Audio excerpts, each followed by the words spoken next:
Magandang hapon po sa ating pong lahat na nandito at sa ating pong mga nanonood sa online streaming. At muli po, pasalamatan po natin ating Panginoon. Sige po, tayo po tumayo at ating pong purihan ng Panginoon sa ating pong mga palakpak. Salamat po sa biyayang sa araw-araw po na binibigay niyo po sa amin, Panginoon, sa araw-araw, Panginoon. Salamat po sa proteksyon mo. Panginoon, muli, Panginoon, nandito po kami para magpuri, Panginoon, sa iyo at sumamba. At Panginoon, bigyan niyo po ang aming puso at maging bukas, Panginoon, lalo na po sa iyong mga banal na wika. At Lord, salamat po, Panginoon, sa buhay ng bawat isa, sa mga nanonood ngayon, Panginoon. Lord, sa mga nandito, Panginoon, na handa, Panginoon, na maglingkod po sa inyo, Panginoon. At Lord, sa lahat po ng aming gagawin, Panginoon, Lord, kayo pong mapapurihan. Kayo lang pong maitaas, kayo pong maluwalhati at mapasalamatan. Aming Ama, maraming salamat. At ito po ang aming panalangin sa pangalan ni Jesus. Amen. Sige po, palakpakan natin ang Diyos. Amen. Di ba, sarap po na nandito tayo at tayo po ay sasamba sa ating Panginoon. At patuloy po natin imbitahan po ang Banal na Espiritu na siya po magtuturo po sa atin kung paano po natin sasambahin ang ating Panginoon, paano po natin gagawin ng may kalwalhatian ng lahat ng pagsampa. Paano po natin na ibibigay, Panginoon, ang the best na pagpupurit pagsamba sa Kanya. We invite you, Holy Spirit. Thank you, Holy Spirit, for your guidance. O Diyos, sa kabutihan mo, ako'y naririto upang magpuri sa iyo. O Diyos, sa kabanalan mo, nalulugod ako, buhay ay iaalay ko. Ikaw lamang ang nagtiwala sa akin, o Diyos, di kita bibiruin. Magtatapat sa iyo, maglilingkod ako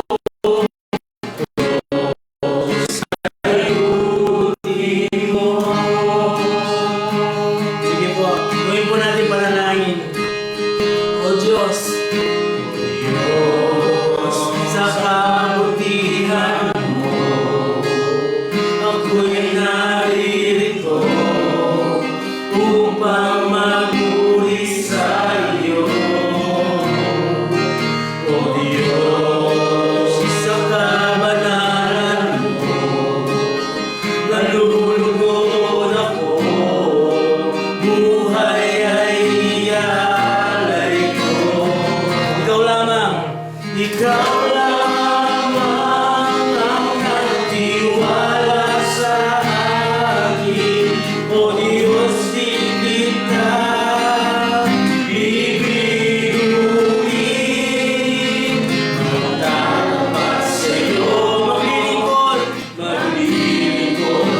sa bawat isa sa atin, maging sa atin pong mga taga-subaybay, sa atin pong lingguhang online, o sabi ni Brother Jess kanina, ating pong live streaming every Thursday. So mapagpalang gabi po sa bawat isa sa atin. Tayo po ay nagagala pagkat idinako na naman po na tayo dito ng may kagalakan, may kalakasan, at may kapayapaan. Amen? Amen. So sa gabi po ito, tayo po muna ay dumulog sa Panginoon, manalangin. Hallelujah. Purihin ka, dakilang Diyos, makapangyarihan at banal. Sa gabi nito, Panginoon, sa oras na ito, O Diyos, kami po ay patuloy na nagpupurit, nagpapasalamat sa iyo, O Diyos, sapagkat ikay tapat at mabuti, Panginoon, sa bawat isa sa amin. O Diyos, sa gabi nito, sa aking pong pagbabahagi ng iyong salita, parapatin mo, Panginoon, nagamitin mo po ako bilang isang daluyan ng iyong mga salita, Panginoon. Itago mo po ako sa iyong presensya. Pinagpapakumbaba at wala po akong magagawa, wala ka sa aking buhay. Panginoon, gamitin mo ang iyong mga salita upang ito po ay maging magkaroon ng pagbabago sa bawat mananampalataya, maging sa mga baguhang mananampalataya na patuloy na lumalim sa iyong kabanalan sa aming mga ministeryo, O Diyos. Salamat po, dakilang Diyos. Patuloy ka naming sinasamba, pinupuri at pinapasalamatan. Ito po ang aming panalangin na may pasasalamat sa pangalan ni Jesus. Amen. Purihin ang Diyos sa gabing ito. It so happened po na yung binahagi po last Sunday ay yun din po ang aking babahagi ngayon.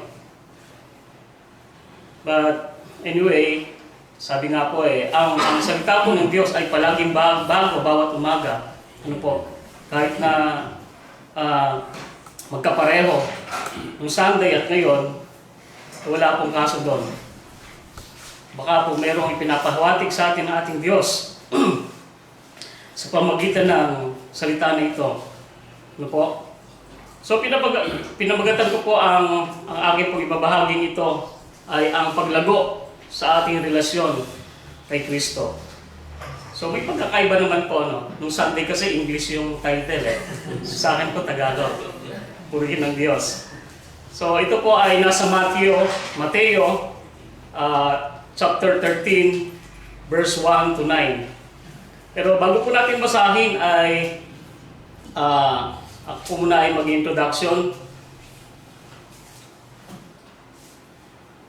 Ito po ating paglago o ating relasyon kay Kristo ay sa pagpasok natin sa personal na relasyon sa Diyos ay dito po ay nagsisimula pa lang ang ating paglalakbay sa malalim na pagkakilala sa Kanya.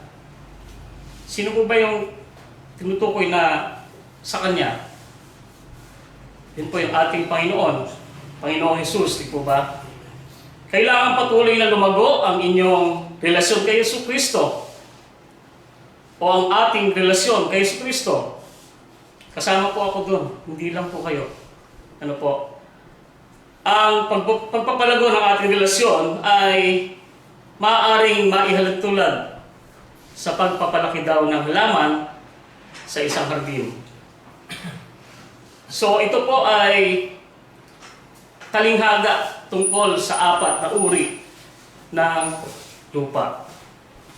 Tulad po ng isang malusog na halaman na lumalaki sa pamagitan ng tamang pagsasaayos ng taniman at karampatang pag-aalaga. Gayon din naman ang ating relasyon kay Kristo. Ano po? Ginamit ni Jesus ang talinghagang tungkol sa apat na uri ng lupa upang isalarawan ang iba't ibang klase ng paglago ng mga tao na nakarinig ng mabuting balita. Alala ko po nung Pastor Chito kasi mahilig mag-alaga ng, ng mga halaman, especially yung bonsai. Talaga namang pagka inalagaan yung isang bonsai, talagang makikita mo yung kagandahan niya. Ano po? Talagang yung paglago ng isang halaman ng bonsai, pagka nag-trim na si Pastor, makikita mo yung mga ano niya, yung mga art niya, yung mga palikuli-kong sanga. Ang ganda niyang tignan. Dahil po siya ay naalagaan. Ano po. Pero kung papabayaan yun, siguro lalabong lang siya, wala siyang korte. Ano po. So, dito po sa Mateo, atin pong basahin.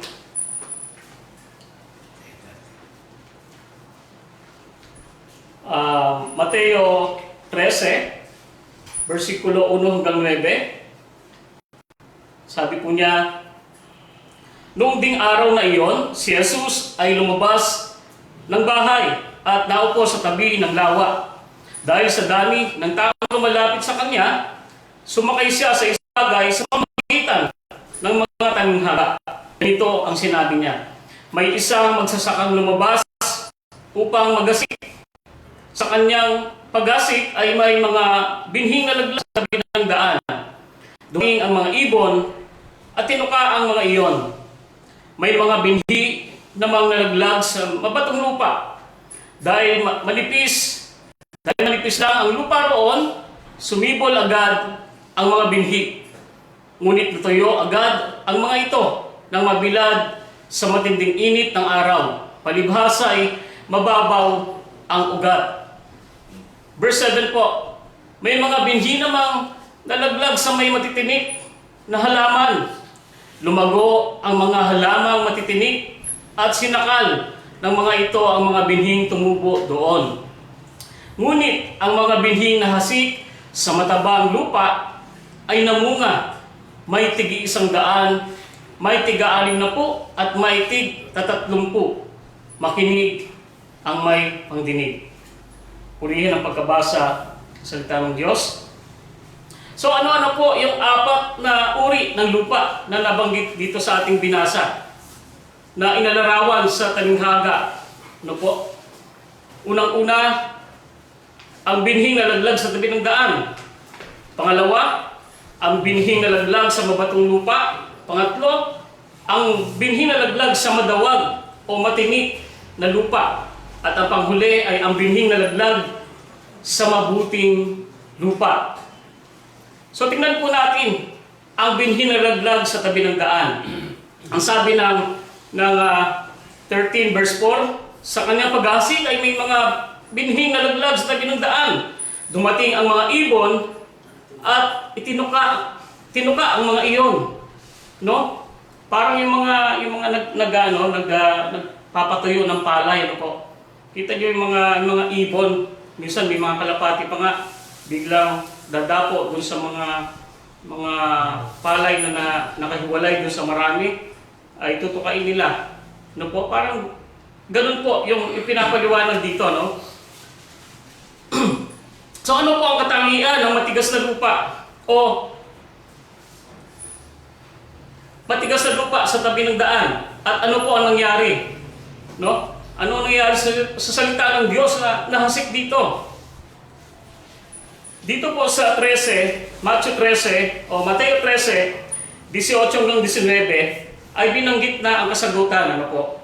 Sabi niya rito, makinig kayo at unawain ang kahulugan ng talinghagang tungkol sa mga hasik. Kapag ang isang tao ay nakikinig ng mensahe tungkol sa paghahari ng Diyos, ngunit hindi naman niya iyon inuunawa, siya ay katulad ng binhing nalaglag sa daan. Dumarating ang masama at agad inaalis sa kanyang isip ang mensaheng kanyang napakinggan. So ganun daw po, no? Inihalang tulad ang nasik sa tabi ng daan o ang isang taong kapag hindi natin pinapakinggan ang mensahe ng mabuti. Kapag may dumaan sa ating isipan, no? Ay bigla na lamang mawawala, no? Ibig sabihin, hindi tayo focus, hindi tayo nakatuon dun sa mensahe ng Diyos para sa atin. No po? So dito naman po, sa pangalawa, sa mabatong lupa. Sabi dito sa verse 5 to 6, may mga binhi namang nalaglag sa mabatong lupa. Dahil manipis lang ang lupa roon, sumibol agad ang mga binhi. Ngunit natuyo agad ang mga ito nang mabilad sa matinding init ng araw. Palibasa ay mababaw ang ugat. So ano po ang katangian ng mabatong lupa? At ano ang nangyari sa salita ng Diyos na naisip dito? So sabi din po dito sa Mateo, versikulo 20 hanggang 21. Ang katulad naman ng binhing nalaglag sa mabatong lupa ay ang taong nakikinig ng mensahe na kaagad at masayang tumatanggap ito, ngunit hindi tumitimo ang mensahe sa kanyang puso. Sandali lamang ito nananatili at pagdating ng mga kapigatian at pagsubok, dahil sa mensahe, agad siyang tumatalikod sa kanyang pananampalataya. So nakakalungkot po, no? Pagka dumarating ang pagsubok, ay agad din nawawala yung mensahe ng Panginoon sa kanya. So dahil yung binhing nalaglag sa mabatong lupa, o dahil ang taong ito ay mababaw, kumbaga mababaw ang pananampalataya sa Panginoon. Kung kaya naman kapag may mga problema, may mga pagsubok sa buhay, ay agad na tumatalikod sa kanyang pananampalataya. Nawa po ay hindi po tayo ganon. Amen? Amen. So tuloy po tayo dito sa pangatlo. Binhing nalaglag sa madawag na lupa o matinik o masukal. Sabi po sa verse 7, may mga binhi namang nalaglag sa may matinik na halaman. Lumago ang mga halamang matitinik at sinakal ng mga ito ang mga binhing tumubo doon. So ano po ang katangian ng madawag na lupa at ano po ang nangyari sa salita ng Diyos na nahasik dito? So muli po natin basahin ang Mateo 13, versikulo 22. Sabi niya, ang binhi namang nahulog sa may matinik o matitinik na halaman ay ang mga taong nakikinig ng mensahe. Ngunit dahil sa pagkabalisa sa maraming mga bagay at pagkahumaling sa kayamanan. Ako kanina pinagkukwentuhan pa lang namin yung yung nahumaling sa kayamanan. No? Halos mahigit 20 at 40, nasa 100 pa ng mga sasakyan, yung luxury car, no? So, tuloy po tayo. Ba't napunta rin yung isipan ko sa viral na yon.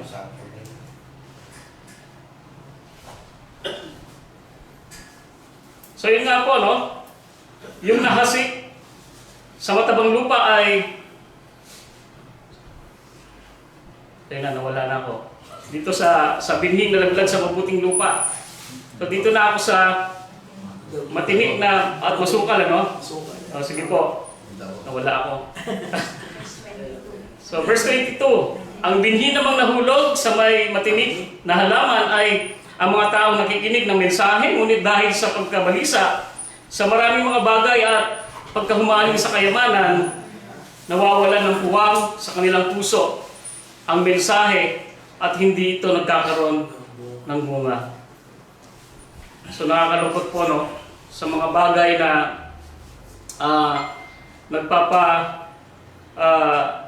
wala sa ating pananampalataya. Isa rin po ang pagkahumaling sa kayamanan, no?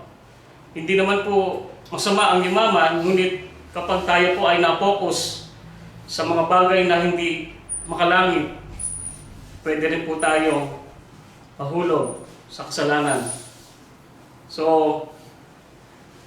lastly, dito po tayo sa binhing nalaglag sa mabuting lupa. And I know lahat po tayo ay nais natin ng mabuting lupa, no? Sabi ng verse 8, ngunit ang mga binhing naasik sa mababang lupa ay namunga ng may tig 100, may tig 60 at may tig 30. So, dito po ay ano ang katangian ng mabuting lupa at ano ang nangyari sa salita ng Diyos na nasik dito. Sabi din dito sa Mateo, versikulo 23, at ang katulad naman ng binhing nasik sa matabang lupa ay ang mga taong dumirinig at umuunawang mabuti sa mensahe, kaya ito ay namumunga ng sagana, may tig 100, may tig 60 at may tig 30. So, ang nahasik sa matabang lupa ay ang taong dumirinig at umuunawa ng mabuti sa mensahe ng Panginoon. Kaya naman ito ay namunga ng sagana, no? Namumunga ng sagana, hitik sa bunga. Ano po? So ang 4 uri ng lupa ay kumakatawan po sa iba't ibang tugon sa mensahe ng Diyos. Iba-iba ang pagtugon ng mga tao dahil nasa iba't ibang estado sila ng kahandaan. Ang ilan ay matigas, ang iba ay mababaw, ang iba ay nahawahan ng nakakagambalang mga alalahanin, at ang ilan ay tumatanggap. Paano nabuugat ang salita ng Diyos sa iyong buhay? Anong klaseng lupa ka dito sa ating mga nabanggit? Upang magkaroon po tayo ng malago na relasyon kay Kristo, nang tinanggap po natin si Kristo sa ating buhay, ay nagsimula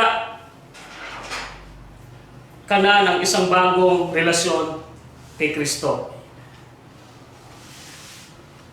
So nung tinanggap po natin ang ating Diyos bilang Diyos at tagapagligtas ng ating buhay, dito po ay nag-uumpisa na magsimula tayo ng bagong relasyon kay Kristo. Noon, maaaring kilala mo nga ang Diyos, ngunit ngayon, mo lang siya nakilala ng personal. Kilala natin na may Kristo. Nakakalungkot baka yung iba ang kilala ng Kristo ay yung nandun sa yung may so patuloy na lumalago ang ating relasyon kay Kristo habang nag-uukol po tayo ng panahon sa Kanya at sumusunod sa Kanyang nais para sa ating buhay.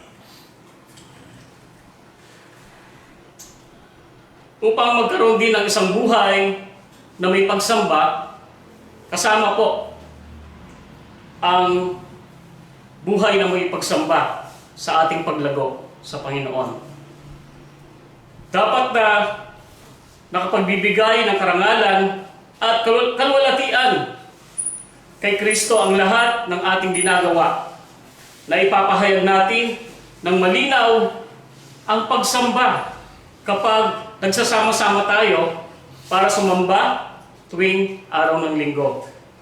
Ngunit, nakapagbibigay po dapat ng karangalan kay Kristo ang lahat ng ating ginagawa, kahit na nasa trabaho po tayo, nasa bahay, nasa eskwelahan, kahit na naglalaro man tayo, o ano ba ang uri ng ating pinagkakaabalahan. ay dapat napaparangalan sa ating buhay ang ating Panginoon. Ano po? Ito po ay sangkap sa paglago sa ating Panginoon. At sumunod po ay dapat daw ay nakasentro ang ating Panginoon. Sa mga mag-asawa, sa buong pamilya, maging sa buong angkan, dapat nakasentro ang Panginoon. Marami nga po ngayon mga angkan to angkan, nag-aaway, nagpapatayan dahil sa lupa. Ano po, nababalitaan ko yan. Hindi man sa napapanood, ay totoo pong nangyayari. No? Nagpapatayan sila dahil sa lupa. Laman sa laman, dugo sa dugo. O magkakapatid, magkakamag-anak. Nakakalungkot po, no?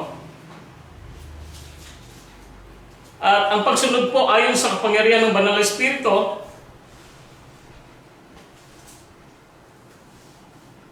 ang pagsunod kay Kristo ang susubok sa katapatan ng pananampalataya ng isang Kristiyano. Kung saan po ay makikita natin na nagiging ganap ang ating relasyon kay Kristo sa mga pagsubok na ating nararanasan sa araw-araw ng ating pamumuhay. Kabilang din po dito sa paglago ang ating panalangin. Mahalaga ang palaging pakikipag-usap sa Panginoon sa paglago at paglalim ng ating relasyon sa Kanya. Ginagawa natin ito sa pamagitan ng pananalangin. So mamaya po ay sama-sama po tayo, sabay-sabay tayong mananalangin. At kakibat din po rito ang salita ng Diyos. Ano po? Ang God's Word. So bawat relasyon ay nakasandig sa komunikasyon na bukas at may pagbibigayan. Kailangan nating masusing makinig sa Panginoon sa pamamagitan ng regular na pagbabasa ng Biblia, sa Bible study at sa pagsunod sa inuutos niya sa atin.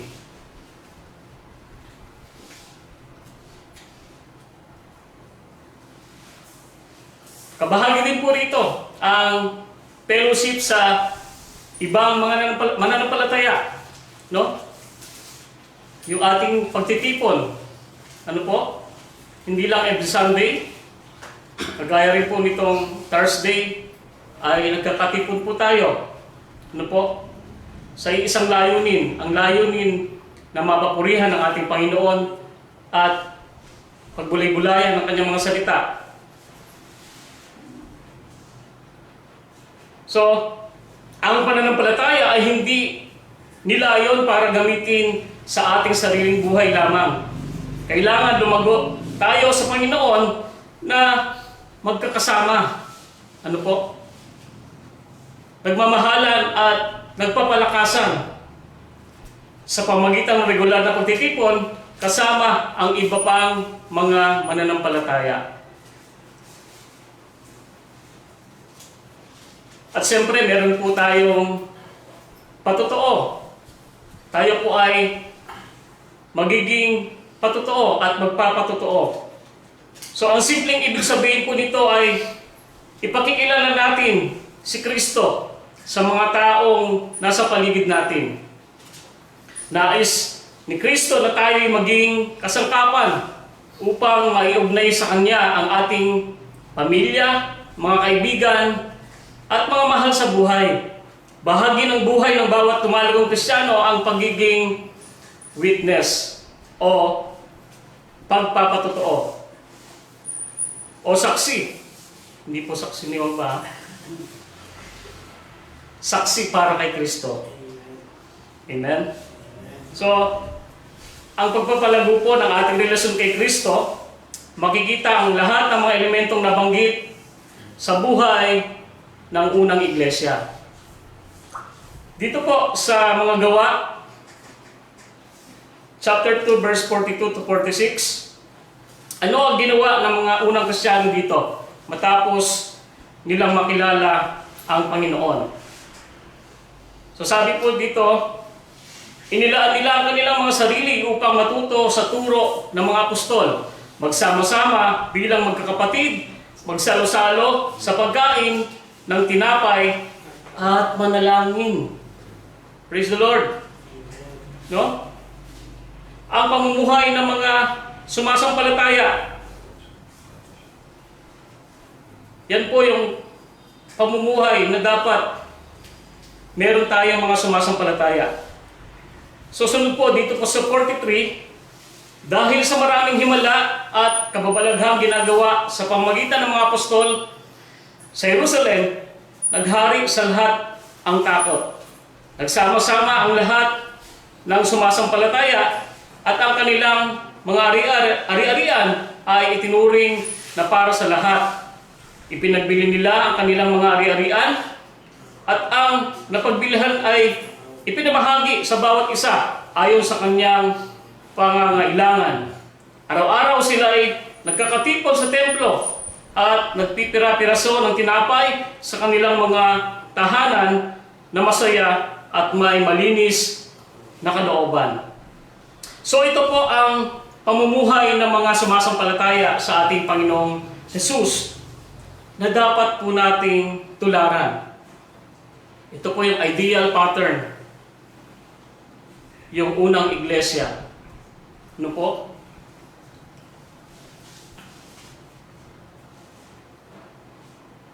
So sa pamagitan po ng sa pamagitan din po ng panalangin, sabi po na 1 John 5 verse 14 to 15,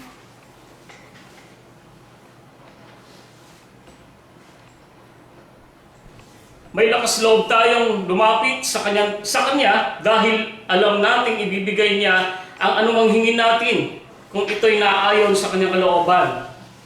At dahil alam nating pinapakinggan nga niya tayo, alam din nating ibinibigay niya ang bawat hinihiling natin sa kanya. Ang binibigyang diin po dito ay ang kalooban ng Diyos. Hindi ang ating kalooban. Hindi po pag hiniling natin sa Panginoon sa pamagitan ng panalangin ay tutugin na niya. Baka hindi naman po talaga kailangan natin ang bagay na yon. Dahil alam po ng Panginoon kung kailangan po talaga natin yon, no? O dapat ay may tamang panahon bago natin makamtan ang ating pinapanalangin na yon. So ganyan po ang ating Panginoon. May timing po siya, ano po? So, yun nga po, ang binibigyan din dito po ay ang kalooban ng Diyos, no?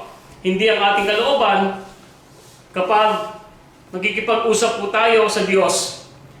Hindi natin hinihingi ang gusto natin, sa halip ay hilingin natin sa Kanya kung ano ang gusto niya para sa atin. Kung ihanay natin ang ating mga panalangin sa Kanya, sa Kanyang kalooban, makikinig siya. At makatitiyak tayo na kung makikinig siya, bibigyan niya tayo ng tiyak na kasagutan. So, start praying with confidence. So, sa pamagitan po ng salita ng Diyos o ang Biblia, sabi po ng mga awit, 119, verse 105. Dito po sa talatang ito ay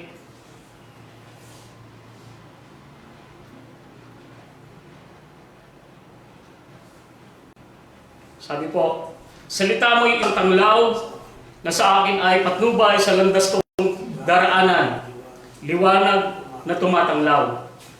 At sabi rin po dito sa Josue 1:8, huwag mong kaligtaan basahin ang aklat ng utusan, pagbulay-bulayan mo iyon, araw at gabi upang matupad mo ang lahat ng nakasaad doon. Sa ganoon, magiging masagana at matagumpay ang iyong pamumuhay. So, ang panalangin po at salita ng Diyos o ang Biblia, ang dalawang pangunahing elemento na makatutulong sa atin upang tayo po ay lumago at lumalim ang ating relasyon sa Diyos. Ang pananalangin po ay pagkikipag-usap sa ating Diyos patungkol sa anumang laman at nais ng ating mga puso. At ang paghingi ng tulong o patnubay at ng kanyang pagkilos sa ating buhay. Ang Biblia po ay ang pangunahing paraan ng Diyos sa pagkikipag-usap niya sa atin. May mga believer po na nagsasabi, paano ba mangusap ang Diyos sa akin? Hindi ko pa nga narinig yung boses niya eh. Paano ba sinasabi nila mangusap ang Diyos sa akin? So ito po, ang katotohanan na ang Biblia po ang pangunahing paraan ng Diyos sa pagkikipag-usap niya sa atin. Sa pamagitan po nito, sinasabi ng Diyos sa atin kung sino siya at kung paano tayo mamumuhay para sa Kanya. Sinasabi rin po dito kung paano tayo susunod sa Kanya sa pamagitan ng kapangyarihan ng banal na Espiritu upang maging kalugod-lugod sa Kanyang harapan.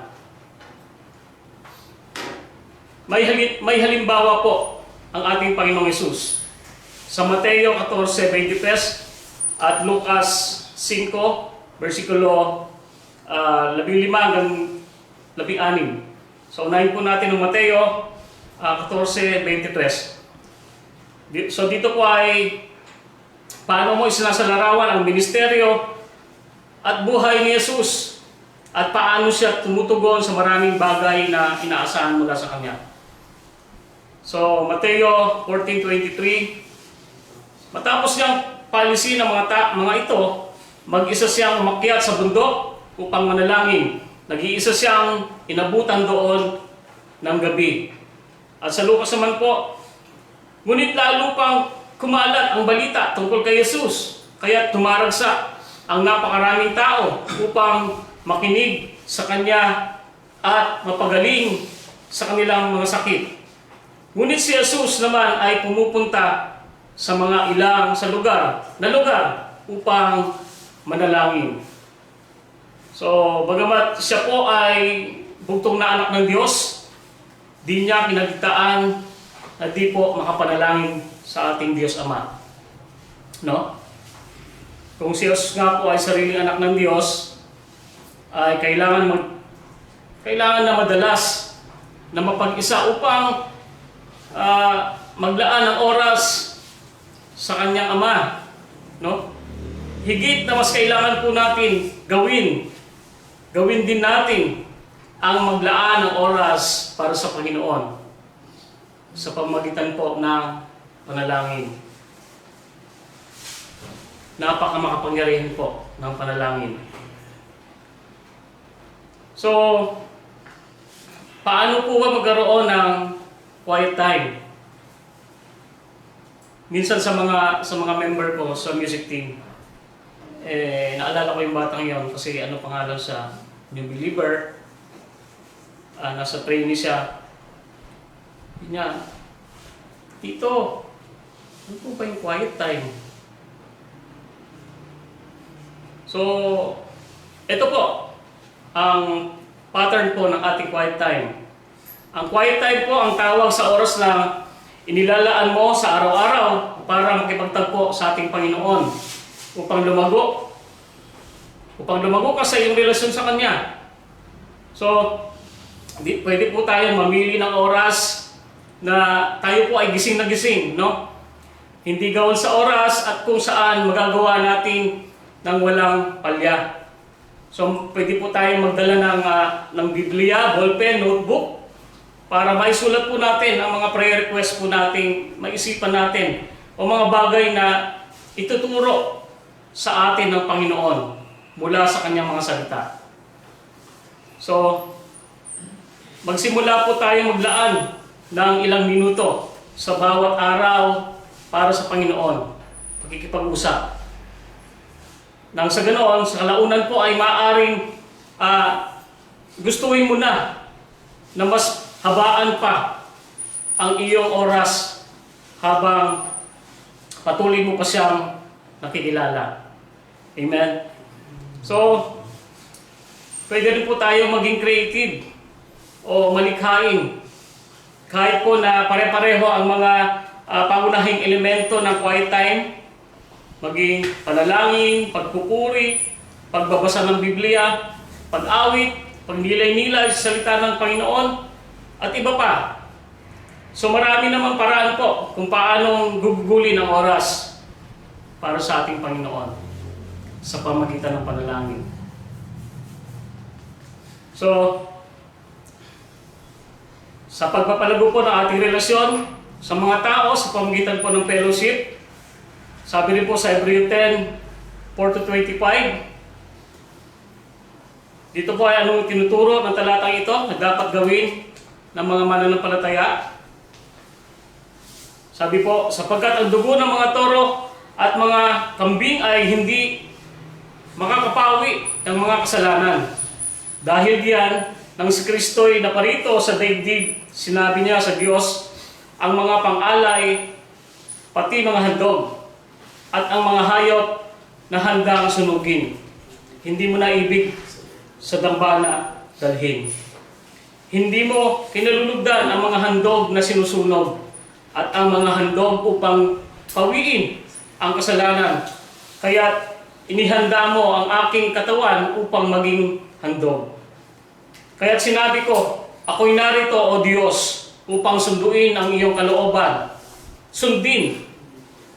Upang sundin ang iyong kalooban, ayon sa sinasabi ng kasulatan tungkol sa akin. Sinabi mo na niya, hindi mo ninais o kinalugdan ang mga alay at handog na hayop, mga handog na susunugin at mga handog dahil sa kasalanan, kahit ito'y inahandog ayon sa kautusan. Sa kanya idinugtong, ako'y narito upang sundin ang iyong kalooban. Sa ganitong paraan, inalis nga ng Diyos ang unang handog at pinalitan ng handog ni Kristo. At dahil sinunod niya ang kalooban ng Diyos, tayo ay ginawang banal ni Kristo sa pamamagitan ng minsanang paghahandog ng kanyang sarili. At iyon ay sapat na. Verse 11, bawat pari at naglilingkod araw-araw at paulit-ulit na naghahandog ng pare-pareho ding mga handog. Subalit ang mga iyon ay hindi naman nakakapawi ng kasalanan. Ngunit si Kristo ay minsan lamang naghandog para sa mga kasalanan. At ito'y sapat na. Pagkatapos ay umupo siya sa kanan ng Diyos. Ngayon naghihintay siya roon hanggang sa lubusang pasukin sa kanya ng Diyos ang kanyang mga kaaway.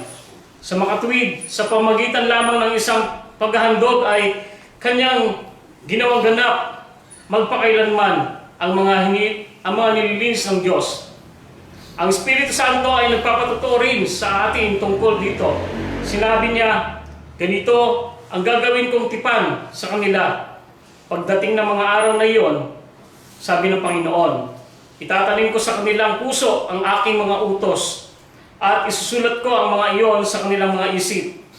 Pagkatapos ay sinabi pa niya, kalilimutan ko na ang kanilang mga kasalanan at kasamaan sapagkat pinatawad na ang mga kasalanan, hindi na kailangan pang maghandog dahil sa kasalanan.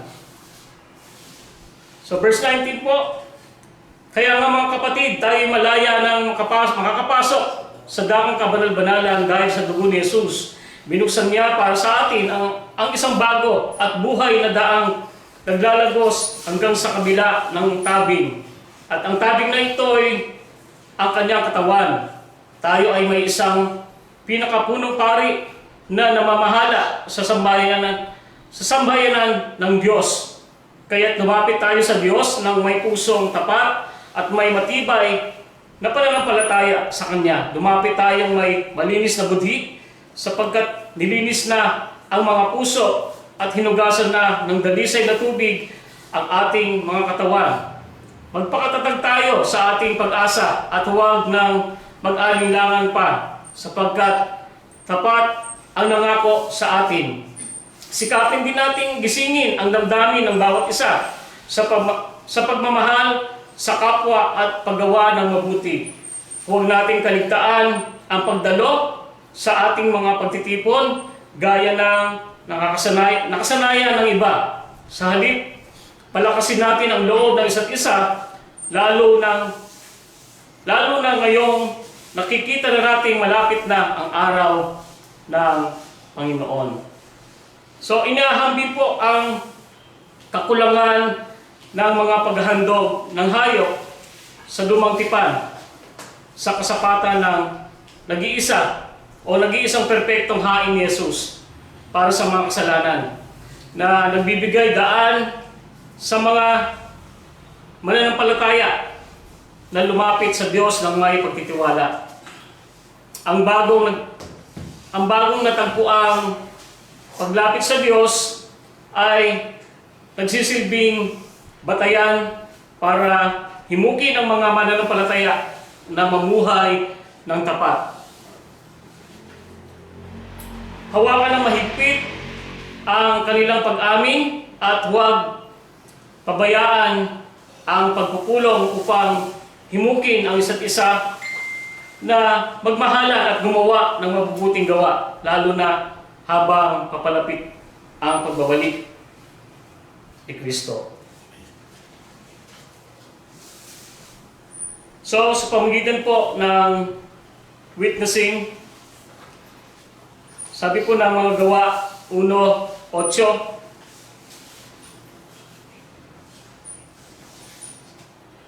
dito po ay ano ang sinasabi ni Jesus sa nagagawin at tatanggapin ng mga disipulo at ano ang ginagawa ng isang saksi. Sabi po, subalit tatanggap kayo ng kapangyarihan pagbaba sa inyo ng Espiritu Santo at kayo magiging mga saksi. Saksi ko sa Jerusalem, sa buong Judea at sa Samaria at hanggang sa dulo ng daigdig.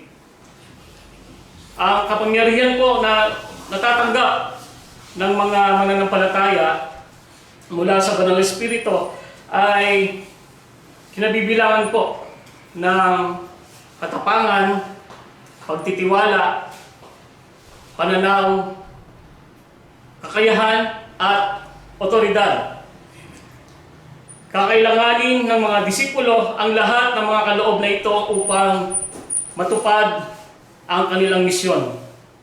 Kung naniniwala tayo kay Jesucristo bilang ating tagapagligtas, mararanasan natin ang kapangyarihang nanggagaling sa Banal na Espiritu o sa iyong nanggagaling sa Banal na Espiritu para po sa ating mga buhay. Dito po ay inutusan ni Jesus ang kanyang mga alagad na magpatotoo sa mga tao ng lahat ng mga bansa. Tungkol po sa kanya, no? Sabi ng Mateo 19:20, kaya't humayo kayo, gawin ninyong alagad. Alagad ko ang mga tao sa lahat ng mga bansa. Bautismuhan niyo sila sa pangalan ng Ama, ng Anak, at ng Espiritu Santo. Turuan niyo silang sumunod sa lahat ng inuutos ko sa inyo. Tandaan niyo, ako'y laging kasama ninyo hanggang sa katapusan ng panahon. Ngunit, sinabihan silang maghintay muna para sa Banal na Espiritu. Sabi po ng Lucas 24:49, tandaan ninyo, isusugo ko sa inyo ang ipinangako ng aking Ama. Kaya't huwag kayong aalis sa Jerusalem hanggat hindi kayo napagkakalooban ng kapangyarihan mula sa langit. Ang Diyos ay may mga mahalagang gawain na dapat mong gawin para sa Kanya. Ngunit kailangan mong gawin ito sa pamamagitan ng kapangyarihan ng Banal na Espiritu. Madalas po, gusto nating magpatuloy sa ating mga ginagawa. Kahit na nangangahulugan ito minsan na pinangungunahan natin ang ating Diyos. Ngunit minsan bahagi ng plano ng Diyos ang paghihintay. Naghihintay ka ba at nakikinig sa kumpletong tagubilin ng Diyos o nauuna ka ba sa Kanyang plano? Kailangan nating ang panahon at kapangyarihan ng Diyos para maging tunay na mabisa.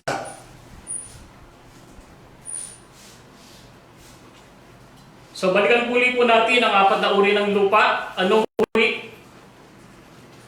pong uri ng lupa ka ngayon? Anong uri ng lupa ang gusto mong maging katulad? At anong uri o anong dapat mong gawin upang maging mabuting lupa? So iwan ko po yung 3 katanungan na yon sa inyo. Anong uri ng lupa ka ngayon? Anong uri ng lupa ang gusto mong maging katulad naman? At anong dapat mong gawin upang maging mabuting lupa? So, patuloy po tayong maglaan ng oras para sa pagbabasa ng Biblia, sa panalangin, at kung makapagbasa ka ng kahit 10 minuto bawat araw, maaari mong matapos ang isang Biblia sa loob ng 1 taon. So, 10 minutes lang po, araw-araw. No?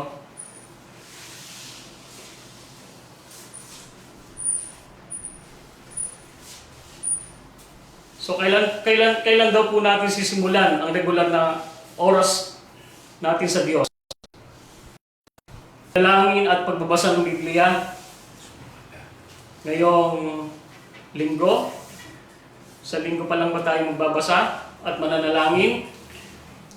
Umpisahan na po natin ngayon. Umpisahan na natin mamaya bago matulog, pagkagising, bago umalis, at habang nagbibiyahe, habang kumakain, bago kumain, habang ang buong mundo ay abala, habang nagkakagulo ang lahat. Umpisahan po natin na tayo po ay magbabad sa presensya ng Panginoon. Sa akin pong conclusion,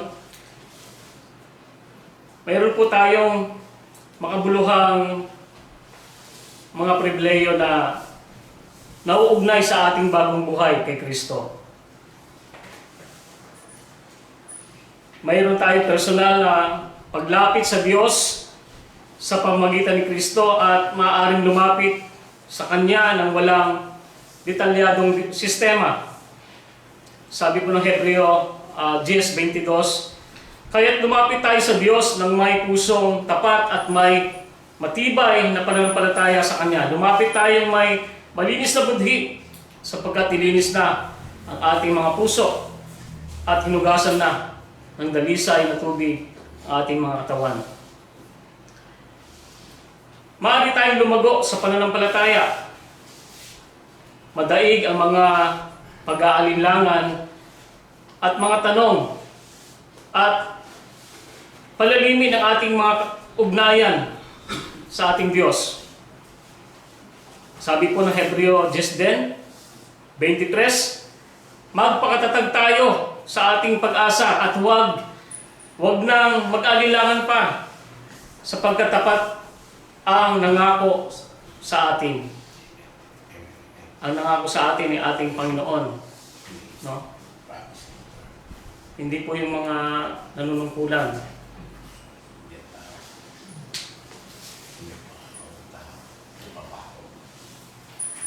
So,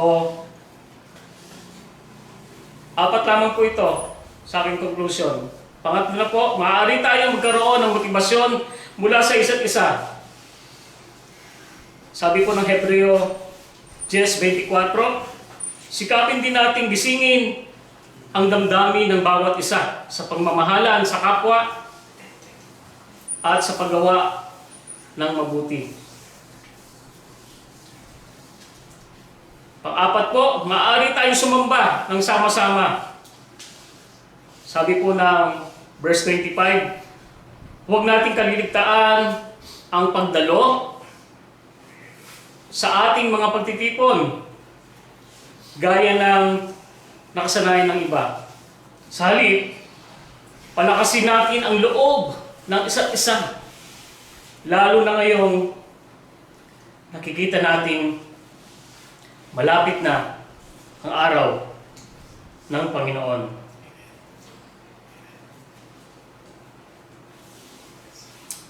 So, ang pagpapabaya po sa mga Kristiyanong pagpupulong ay pagsuko ng pampatibay loob at tulong ng ibang mga Kristiyano. Kapag tayo na po ay nagpapabaya, no? Ay nauuwi sa pagsuko ng matibay o pampatibay loob at tulong ng mga ibang Kristiyano. Nagtitipon tayo upang ibahagi ang ating pananampalataya at palakasin ang isa't isa sa Panginoon habang papalapit tayo sa araw ng pagbabalik ni Kristo. Maharap tayo sa maraming espiritual na pagkikibaka at maging sa mga panahon ng pag-uusig. Lalakas ang mga puwersa ng Antikristo, no? Ang mga paghihirap ay hindi dapat maging dahilan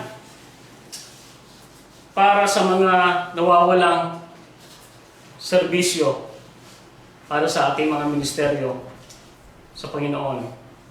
Sa halip po ay habang dumarating ang mga paghihirap na ito, dapat tayong gumawa ng mas malaking pagsisikap na maging tapat sa ating paglilingkod. Amen. So purihin ang Panginoon sa kanyang mga salita na atin pong napagbulay-bulayan upang tayo po ay lumago ng sabay-sabay sa ating mga relasyon sa Panginoon. Amen? Amen. Tayo po ay manalangin. Panginoong Diyos na makapangyarihan, umiibig sa bawat isa sa amin. Salamat po, Panginoon, sa iyong mga salita na amin pong narinig na pagbulay-bulayan.